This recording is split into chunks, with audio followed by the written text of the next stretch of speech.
Students welcome back to my YouTube channel. Students जो हम chapter ये कर रहे हैं इलेक्ट्रिक पोटेंशियल एंड कैपेसिटेंस, उसमें आज हमने टॉपिक करना है electric potential due to a group or system of point charges. So in the process we will discuss the principle of superposition as well. तो बच्चों हमने n डिस्क्रीट पॉजिटिव चार्जेस हमने consider करना है फ्रॉम अ पॉइंट P। तो बच्चों ये system है जिसमें Q1, Q2, Q3, Qi, Qn these are the point static charges, और हमारा ऑब्जेक्टिव है कि पॉइंट P पे हमने नेट पोटेंशियल निकालना है, right. Now net potential at point P it would be given bye the algebraic sum of the potentials at this point due to the individual charges। तो बच्चे यहाँ पे algebraic sum आएगा because potential is a scalar quantity। तो net potential would be given by V net equals to V1 plus V2 plus V3 plus Vi plus Vn। So this will be the net potential। अब potential का value बच्चे हमें पता ही है due to a source charge. Potential का value क्या होता है at a distance r, that is k q by r। यही होता है फॉर्मूला। k is 1/4 ϵ0। v1 मतलब q1 चार्ज के कारण पॉइंट p पे potential. So charge is q1 and distance जो है पॉइंट p का from this charge q1 is r1। So this is it. Similarly v2 हो जाएगा q2 चार्ज के कारण पॉइंट p पे potential. So that will B 1/4 q2 और इसका डिस्टेंस है पॉइंट P से r2। और बच्चों ये स्केलर एडिशन होगा, right. So it is the algebraic addition. अगर पॉजिटिव चार्ज है तो उसकी वजह से पॉजिटिव पोटेंशियल, नेगेटिव चार्ज है तो उसकी वजह से negative potential. So it is a scalar quantity having no direction, just magnitude. So v3 would be 4πε0 q3 by r3। And lastly nth charge के लिए qn के कारण यहां पे जो पोटेंशियल होगा it would be qn divided by 4πε0 rn। तो इसमें जो कॉमन है वो हमने कंसिडर करना है 1/4πε0 और q1 by r1 plus q2 by r2 plus q3 by r3 ये आ जाएगा। तो इसको हम समेशन फॉर्म में इस तरीके से डिनोट कर सकते हैं। Summation i is equal to 1 to n qi divided by ri। So this is the expression for the net potential at point P due to the discrete distribution of charges q1, q2, q3, qi and qn। अब बच्चों we will discuss the variation of electric field E and electric potential V with distance r from the charge, right। तो ये जो vertical axis है इसको मैं electric field या potential से रिप्रेजेंट कर रहा हूं, और ये जो हॉरिजॉन्टल एक्सिस है ये डिस्टेंस r से। And before plotting the graph, we should be aware that for a point charge, for a point source charge, right, electric field का formula क्या होता है बच्चों? Magnitude में electric field it's given by K, which is 1/4πε0 Q divided by R square. This is the formula for the electric field due to a point charge, right? And just now we have discussed for a point charge, the potential at that point would be given by 1/4πε0 Q by R। So basically what I mean to say is that electric field obey inverse square law, while the potential at a point due to a source charge, it is inversely proportional to the distance of the observation point from the source charge। So we need to plot graph between E or V and R, right? First let's plot the graph between V and R। So for that it is a rectangular hyperbola। So it is a hyperbola। So it will be like this। So this is V inversely proportional to R। Now for electric field students, it is inversely proportional to R square, right? So for that the graph would be much steeper। So it should be like this। It is much steeper. I am indicating with the help of this dotted line, blue line। So this one represents electric field। बच्चों ये जो graphical variation था potential और electric field का, that was due to a positive charge where Q is greater than 0, right, for positive charge. तो इसलिए इसको हमने फर्स्ट क्वाड्रेंट में किया। For negative charge Q less than 0, इस केस में जो ग्राफिकल वेरिएशन है पहले हम करते हैं पोटेंशियल और डिस्टेंस के बीच में। तो आपको पता ही है V is inversely proportional to R। तो इस केस में graph would be like this, it's rectangular hyperbola, it will be like this. और अगर इलेक्ट्रिक फील्ड और R के बीच में अगर हम ग्राफ प्लॉट करें तो वो ज़्यादा स्टीपर होगा, क्योंकि वो इन्वर्स का लॉ ओबे कर रहा है। सो ये मैं डॉटेड लाइन से शो कर रहा हूँ, दिस इज इट। ये जो डॉटेड लाइन से मैं कर रहा हूँ ये थोड़ा ज़्यादा स्टीपर होगा। So this blue line indicates the variation of electric field with distance R। ये इन्वर्स स्क्वायर लॉ ओबे कर रहा है। जबकि ये जो डार्क लाइन है ये पोटेंशियल और R के वेरिएशन को रिप्रेजेंट कर रहा है। So this is for negative charge and this is for positive charge. Students, let's discuss the variation of electric potential due to a point charge with 1 by R. तो इसमें भी दो cases होंगे। पहले केस में when the charge is positive, तो charge अगर positive होगा तो it will be the case of positive potential.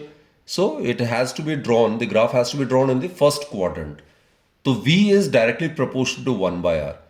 तो अगर V को अगर वर्टिकल एक्सिस से रिप्रेजेंट कर रहा हूँ, 1 by R को अगर हॉरिजॉन्टल एक्सिस से रिप्रेजेंट कर रहा हूँ, तो ये दोनों लीनियरली डिपेंडेंट है, both are directly proportional to each other. तो V और 1 by R के बीच में अगर ग्राफ प्लॉट करते हैं, it will be a straight line passing through the origin, right. It is in the form of a straight line, y equals to mx के फॉर्म में, क्लियर। एंड सेकेंड सिनारियो में अगर नेगेटिव चार्ज के लिए अगर करता हूं, तो उस केस में सोर्स चार्ज जो है नेगेटिव है, यानी कि लेस देन जीरो है। तो उसके कारण नेगेटिव चार्ज के कारण नेगेटिव पोटेंशियल होगा। तो उस केस में V और 1 by R के बीच में ग्राफ प्लॉट करना, it has to be plotted in the fourth quadrant. तो इसमें V is proportional to 1 by R। तो V और 1 by R के बीच में graph again it should be a straight line, but the only point is that the graph has to be plotted in the fourth quadrant. So this is the variation of V with 1 by R। बच्चों, अगला article है हमारा कि electric potential हमने find out करना है किसी भी point due to an electric dipole में। और पहला केस आता है, we will consider that point to be lying on the axial line. Axial line, students, we are aware, जो लेंथ ऑफ द डाइपोल होता है उसके अलॉन्ग जो लाइन होता है उसको हम एक्सियल लाइन कहते हैं। This is the axial line, right. So point P is the observation point and its distance from the centre of the dipole is considered to be R। और ये A और A, ये 2A जो है, this is considered to be dipole length. और dipole moment आपको पता ही है बच्चों, ये किसके इक्वल होता है, product of magnitude of either of the charge and the dipole length, which is 2A। It's a vector quantity 2A is directed from negative charge to positive charge. ये डाइपोल मोमेंट या dipole length की ये direction है, right. So now what we do is, dipole आपको पता ही होगा, it's a system comprising of two equal and opposite charges separated by finite separation. ये बच्चों हम पॉइंट 1 मान लेते हैं, ये पॉइंट 2 मान लेते हैं। तो नेट पोटेंशियल पॉइंट P पे हमने लेना है, राइट। तो पॉइंट P का जो डिस्टेंस होगा इस पॉजिटिव चार्ज से, it would B R minus A। It's again pretty evident from the diagram. Similarly बच्चों, इस ऑब्जर्वेशन पॉइंट का डिस्टेंस जो नेगेटिव चार्ज है, ये इससे कितना हो जाएगा, यहां से लेके यहां तक का डिस्टेंस R है और आगे ये A है। So it will be R plus A। अब आराम से पॉइंट P पे हम नेट पोटेंशियल का value we can easily determine. So net potential at point P, which lies on the axial line, it would be given by potential at point P due to this positive charge V1 plus potential at point P due to this negative charge at point 2। आपको पता ही है principle superposition हम use करें। Net potential at a point due to a given charges is given by the algebraic sum of the potential due to those individual charges। So let's substitute this value V1। बच्चे, इस charge के कारण यहां पे potential value क्या होगा, formula क्या होता है, 1/4 pi epsilon charge plus Q है, डिवाइडेड बाय इस चार्ज का डिस्टेंस इस ऑब्जर्वेशन पॉइंट से R माइनस A है, दिस इज प्लस सेकेंड वाले चार्ज के कारण यहां पे पोटेंशियल क्या होगा, तो अगेन 1/4 पाई एप्सिलॉन, चार्ज यहां पे नेगेटिव है तो इसके कारण नेगेटिव पोटेंशियल होगा, and distance of the observation point from the negative charges R plus A। तो इसमें कॉमन हम Q divided by 4 pi epsilon को कॉमन ले सकते हैं, will be left with 1/R minus A minus 1/R plus A। तो बच्चों, let's keep solving it. Q/4 pi epsilon LCM आ जाएगा R minus A, R plus A का LCM आ जाएगा R square minus A square, right, R square minus A square. यहां पे आ जाएगा बच्चों R plus A minus R minus A. So इसके आगे स्टेप में हो जाएगा Q over 4 pi epsilon, denominator में तो यही रहेगा R square minus A square, numerator में R minus R get cancelled, A minus plus A, that will give us 2a। And बच्चों we are aware Q multiplied by 2a, this is the product of magnitude of either of the charge, and 2a is the dipole length, and their product is known as the dipole moment. So the net potential at point P, which lies on the axial line of an electric dipole, is given by, in terms of the dipole moment, it's given by P divided by 4 pi epsilon r square minus a square. So this is the expression for the potential at point P, which lies on the axial line due to an electric dipole. इसके special cases भी deal कर लेते हैं। Now for a short dipole, short dipole का मतलब है जब इस ऑब्जर्वेशन पॉइंट का distance centre of the dipole से बहुत बहुत ज्यादा है as compare to the dimensions of the dipole, that is when R is very very large as compare to A. तो बच्चे जो हायर पावर्स ऑफ ए है, that can be considered to be negligible when we consider it in comparison with the higher powers of r, right? तो इसका मतलब है ये जो डिनोमिनेटर पार्ट है R square minus A square, R square बहुत बहुत बहुत ज्यादा होगा जबकि ए स्क्वायर बिल्कुल ही नेग्लिजिबल होगा। तो ए स्क्वायर को हम नेग्लेक्ट कर सकते हैं when compare to R square, तो R square minus A square को हम सिंपली आर स्क्वायर लिख सकते हैं। That is for a short dipole V axial जो होगा it will be given by P divided by 4 pi epsilon r square minus a square की जगह simply r square आ जाएगा। So this is the expression for the potential at a point P on the axial line due to a short dipole। तो बच्चे यहाँ पे आप देख ही रहे हो कि V axial डाइपोल के कारण कैसे डिस्टेंस पे डिपेंड कर रहा है। तो due to a dipole the potential varies with distance r as proportional to 1 by r square। अब बच्चों इस समरी चार्ट पे जरा ध्यान दो किस तरीके से electric field electric potential distance के साथ वैरी करता है for a point charge, for an electric dipole and for electric quadruple. बच्चों इलेक्ट्रिक क्वाड्रुपल जो होता है एक सिस्टम होता है चार्जेस का स्पेसिफिक अरेंजमेंट होता है जिसमें दो ऑपोजिटली ओरिएंटेड इलेक्ट्रिक डाइपोल्स होता है, जिसमें नेट चार्ज भी जीरो होता है, नेट डाइपोल मोमेंट भी जीरो होता है, but net electric field non zero होता है, राइट। तो उसको हम इलेक्ट्रिक क्वाड्रुपल कहते हैं। तो बच्चों इलेक्ट्रिक फील्ड का पहले वेरिएशन कर लेते हैं। पॉइंट चार्ज के कारण इलेक्ट्रिक फील्ड जो है वो डिस्टेंस पे इस तरीके से वैरी करता है, इनवर्स स्क्वायर लॉ, राइट। जबकि इलेक्ट्रिक पोटेंशियल पॉइंट चार्ज की वजह से आपको पता ही है it varies with distance R as v is proportional to 1 by r, right. For electric dipole हमने पढ़ा था ये प्रीवियस सेशन में, इलेक्ट्रिक फील्ड डाइपोल के कारण इस तरीके से वैरी करता है डिस्टेंस के साथ, जबकि पोटेंशियल वैरी करता है, अभी हमने डिस्कस भी किया है, it is inversely proportional to R square, right. Electric quadrupole के केस में इलेक्ट्रिक फील्ड वैरी करेगा inversely proportional to R to the power 4, जबकि पोटेंशियल वैरी करेगा। इस पैटर्न को ऑब्जर्व करो जरा, यहाँ आर स्क्वायर है तो यहाँ पे आर है, यहाँ आर क्यूब है तो यहाँ पे आर स्क्वायर है, यहाँ पे आर 4 होगा तो यहाँ पे आर क्यूब होगा, राइट। तो इस तरीके से वैरी करता है। तो just do try to remember this summary chart. तो इन दोनों में इलेक्ट्रिक फील्ड और इलेक्ट्रिक पोटेंशियल में एक बहुत ही इंपॉर्टेंट सा रिलेशनशिप आता है कि electric field is given by negative of DV by D R. ये हमने अगले सेशन में इसको हम डिराइव भी करेंगे, इसको हम पोटेंशियल ग्रेडियंट कहते हैं। तो V का वैल्यू 1 by r सब्स्टिट्यूट करो, here you will get E is proportional 1 by r square. तो इस फॉर्मूले से भी आप ये सारी चीजें आप डिराइव कर सकते हो। सो this is another relationship between electric field and the potential. This is known as the potential gradient. So basically electric field is numerically equal to the negative of the potential gradient at that particular point. तो बच्चों electric field का ऐसा unit जो होगा इसको ध्यान में रखते हुए it is volt per metre.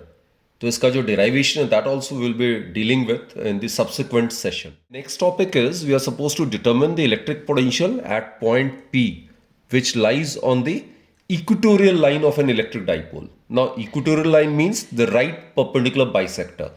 ये जो इमेजिन लाइन है ये इस डाइपोल को बाइसेक्ट कर रहा है और 90 डिग्री एंगल बना रहा है। तो पॉइंट P जो है वो ऑब्जर्वेशन पॉइंट है which is assume to be at a distance r from the centre of the dipole, right. तो बच्चे पॉइंट P का जो डिस्टेंस है पॉजिटिव चार्ज से या पॉइंट P का जो डिस्टेंस है नेगेटिव चार्ज से, ये एग्जैक्टली इक्वल होगा। ये आराम से हम वेरीफाई कर सकते हैं। देखो ये A है, ये R है, तो पाइथागोरस थ्योरम अगर अप्लाई करते हैं तो पॉजिटिव चार्ज का जो डिस्टेंस है ऑब्जर्वेशन पॉइंट से that will be r square plus a square का square root. Similarly point P का जो डिस्टेंस है नेगेटिव चार्ज है it will be also the same. ये A है, ये R है, तो hypotenuse square it would be equal to base square plus perpendicular square. So hypotenuse it would be given by r square plus a square का square root. तो ये दोनों distance भी सेम होगा ऑब्वियसली। अब प्रिंसिपल ऑफ सुपरपोजिशन अगर हम use करते हैं तो नेट पोटेंशियल जो इक्वेटोरियल लाइन में जो होगा कोई भी पॉइंट, वहां पे कितना होगा, potential due to point 1 plus potential due to point 2। So point P पे पॉजिटिव चार्ज के कारण जो पोटेंशियल है it would be 1/4 pi epsilon nought. Positive charge है और उसका जो डिस्टेंस है यहां से it is square root of r square plus a square plus V2 which is potential at point P due to this negative charge, it would be 1/4 pi epsilon naught। Charge कितना negative है तो it will B minus Q, और distance बच्चे इस observation point का यहां से same ही है, that is r square plus a square का स्क्वायर रूट। तो आप देख रहे हो ये दोनों टर्म एग्जैक्टली सेम है, बट एक पॉजिटिव है एक नेगेटिव है, so it will amount to zero. So net potential at any point on the equatorial line due to an electric dipole is always zero. तो ये ऑब्जर्वेशन पॉइंट इक्वेटोरियल लाइन पे कहीं पे भी लाई करता हो, इलेक्ट्रिक डाइपोल के कारण वहां पे नेट पोटेंशियल हमेशा हमेशा जीरो होगा। नाउ बच्चे will be starting the case third where we will try to find out the electric potential at any arbitrary point due to an electric dipole. I mean point P in that case will neither lie on the equatorial line nor it will lie on the axial line. तो बच्चों यहाँ पे point P है जो कि point O से लाई कर रहा है at a distance R. P is any arbitrary point.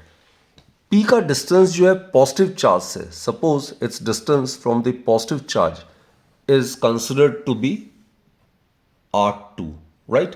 And suppose point P का डिस्टेंस जो नेगेटिव चार्ज से है this is considered to be R1. Now what to do is, let us consider this line to be making an angle theta over here. 2a आपको पता ही है dipole length है। So by geometrical construction what to do is, इसको आगे थोड़ा extend कर देते हैं हम और यहां से एक परपेंडिकुलर ड्रॉप करते हैं लाइक दिस। सिमिलरली यहां से एक परपेंडिकुलर यहां पे हम ड्रॉप कर देते हैं। So this is 90 degree, right? This is 90 degree. Let us consider this to be point, मान लेते हैं ये M है, ये मान लेते हैं N है। Suppose this is point A and this is point B. What we have done is, because ये जो distance है बच्चे P से लेके A तक जो R1 है, in terms of R it can be considered to be R1 जो है जो कि किसको माना है, किसके इक्वल माना है, दिस इज PA। इसको अप्रोक्सीमेटली हम मान सकते हैं इसके इक्वल PN के equal, right.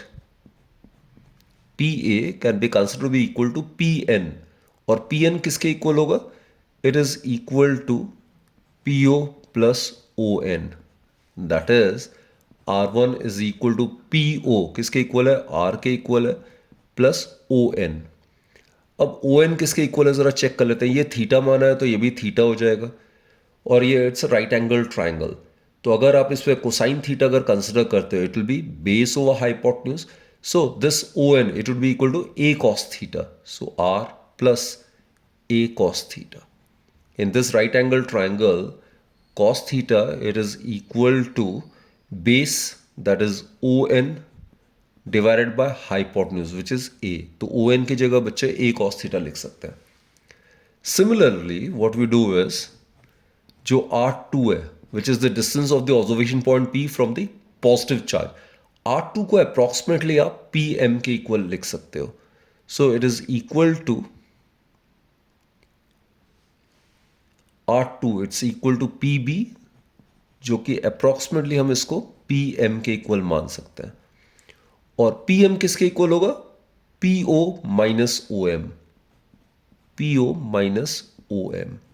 That is R2, it may be written as PO किसके इक्वल है बच्चों? PO it is equal to R minus OM. इसमें भी cos theta का कंसिडर करते हो, it will be base over hypotenuse. So again OM is also equal to A cos theta.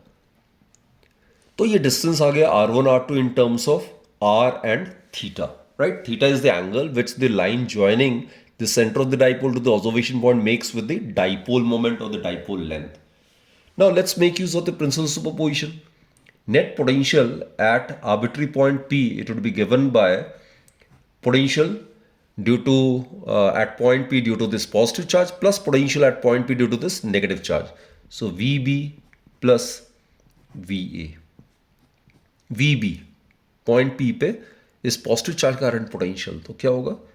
Q divided by 4 pi epsilon not, point P का distance यहाँ से R2 है, so it will B R2 plus A point पे negative charge है, तो negative charge के कारण इस पॉइंट पे पोटेंशियल जो होगा it is minus Q divided by 4 pi epsilon not, इस पॉइंट का डिस्टेंस इस नेगेटिव चार्ज से R1. तो बच्चों यहाँ से R1 R2 का वैल्यू यहाँ सब्स्टिट्यूट कर देते हैं. Let's keep on solving it. So Q over 4 pi epsilon that is common, तो यहाँ पे जाएगा 1 डिवाइडेड बाय R2 के जगह we can write it as R minus A cos theta, right. और यहाँ बच जाएगा माइनस 1 ओवर R1 बचेगा, R1 के जगह हम लिख सकते हैं R plus A cos theta. तो let's keep solving it. So Q divided by 4 pi epsilon naught, या A minus B A plus B के फॉर्म है, तो LCM हो जाएगा A square minus B square which will give us R square minus A square cos square theta, right? और यहाँ आ जाएगा R plus A cos theta minus R minus A cos theta. Just cross multiply कर दो आप. तो बच्चे numerator देखते हैं, ब्रैकेट वगैरह ओपन करते हैं and R minus R get cancelled, ये minus plus A cos theta हो जाएगा. A cos theta plus A cos theta it would be twice A cos theta, right, divided by R square minus A square cos square theta. Now students we are aware इस dipole का जो dipole moment है it is given by the product of magnitude of either of the charge and the distance between them. It's a vector quantity directed from negative charge to positive charge. So in magnitude Q multiplied by 2A can be written as P. So net जो potential है at point P in terms of that dipole moment, it is given by P cos theta divided by 4 pi epsilon naught R square minus A square cos square theta. Here P is the dipole moment which is product of magnitude of either of the charge and the distance between them, right. अब बच्चों special cases कर लेते हैं हम. Let's start with case 1, right. Case 1 is when this observation point lies on the axial line. अगर ये observation point किसी अगर एक्सियल लाइन पे लाई करता है तो थीटा का वैल्यू 0 होना चाहिए. So at a point on the axial line the value of theta would be 0. So in this case theta would be equal to 0 degree. तो बच्चों cos 0 1 होता है, तो यहाँ पे at any point on the axial line v axial का जो value होगा that would be p cos 0 1 हो जाएगा, यहाँ पे भी cos 0 1 हो जाएगा. So we will be left with p over 4 pi epsilon naught r square minus a square. So this is the formula which we have obtained at a point on the axial line, right, due to an electric dipole. Now in the second scenario, we'll consider the observation point to be lying on the equatorial line. बच्चे ये point P अगर equatorial line पे अगर लाई करता है तो theta का value 90 degree होगा. So at a point on the equatorial line, right, the value of theta would be equal to 0 degree. So in this case theta would be equal to 90 degree. अब बच्चों यहाँ पे cos 90 0 होता है, तो 0 divide by anything will be equal to 0. So V equatorial, that is at any point on the equatorial line, the potential is always 0 due to an electric dipole. So this was the two special cases. तो बच्चों इस session में हमने electric potential due to an electric dipole के सारे cases हमने discuss कर लिया. होपफुली आप लोगों ने इन टॉपिक्स को अच्छे से समझा होगा. खूब प्रैक्टिस करो लिख लिख के. And wishing you all the very very best. Keep enjoying your studies and keep watching my videos. Thank you बच्चों.